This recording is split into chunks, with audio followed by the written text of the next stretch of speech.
Access. Adamemno Contingency File. Codename Isekai. Subject Merida Orodum. Dr. Fate has continued his watch of the cross-reality anomaly that is Merida, a soul that reincarnates across universes, accumulating power and experience rather than resetting. Merida's record shows planetary-grade geokinesis, with possible further-reaching influence, high-order magecraft, extra-dimensional phasing, a soul-body duplexing technique she calls Pantheon, and an evolution into radiation mastery, with adaptive energy control. She has also demonstrated hydrokinesis and abyssal respiration after contact with an ancient maritime entity. Her physical capabilities also grow exponentially, compounding with each new reincarnation. Currently, I estimate her physical capabilities to be in the low to mid-superhuman range. Behavioral profile. Merida prefers institutional capture to annihilation, convert faiths, unify syndicates, field legions, and seize the board before the first strike. Predictable in aims, not in methods. She learns. She adapts. When surprised or angered, she responds with disproportionate power. Strategic posture. Engage only with layered counters and mission clocks. 3 goals in sequence. First, buy time against energy adaptation. Second, deny substrates for her primary tool sets: stone, water, radiation, magic. Third, impose multi-axis containment, technical and thaumaturgic, long enough to negotiate, relocate, or neutralize. Phase 1. Recon and tripwires. No contact. Signature grid. Seed satellites and street infrastructure with broad-spectrum analytics tuned for nuclear byproducts, anomalous EM harmonics, and psionic phase jitter. Rotate carriers faster than her weeks-to-adapt window. Substrate mapping. Tag stone-dense corridors and hydraulic choke points. Pre-designate air-dominant boxes for interception. Cultural intercepts. If she starts building cult infrastructure, redirect with humanitarian decoys and distributed aid lanes to dilute single-point influence. Phase 2. First contact, install decoy drones. Expendable. Force analysis cycles, and avoid anger trigger by presenting as assessment rather than aggression. Shock then gas micro-window.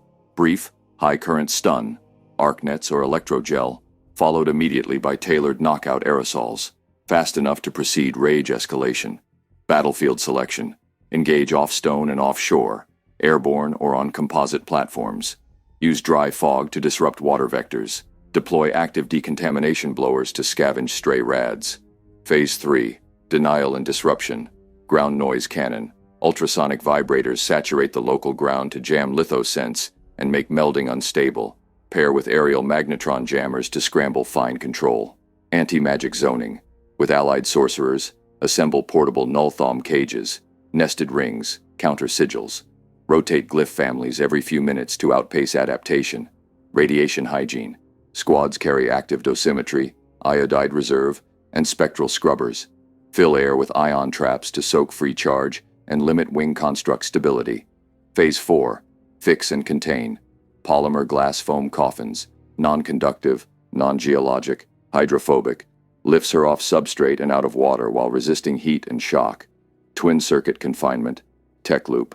Inertial clamps, plus Faraday cocoon, plus neurodisruptive wave lock to interrupt spell sequencing.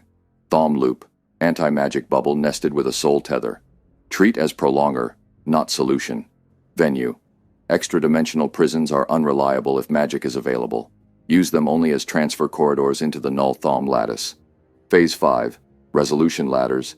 Golden bridge option. Preferred. Partnership-oriented de-escalation. Provide humanitarian corridors, reconstruction tech, and belief practice channels that don't centralize into a single personality cult. Guardian option. If she arrives as a newborn, locate early and adopt, train. Redirect the vector before state capture begins. Hard stop. If mass casualty risk is imminent, collapse the null-thom cage with a time-boxed soul tether. Deep orbit the coffin and handoff for stasis oversight. Requires Justice League unanimous consent. Merida is not my enemy by default. Given the choice, she builds before she breaks.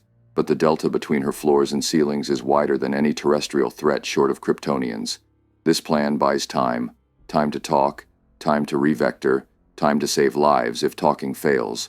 I must keep this file updated, because if history tells me anything, she will continue to update her collection of powers, experience, and tactics as well.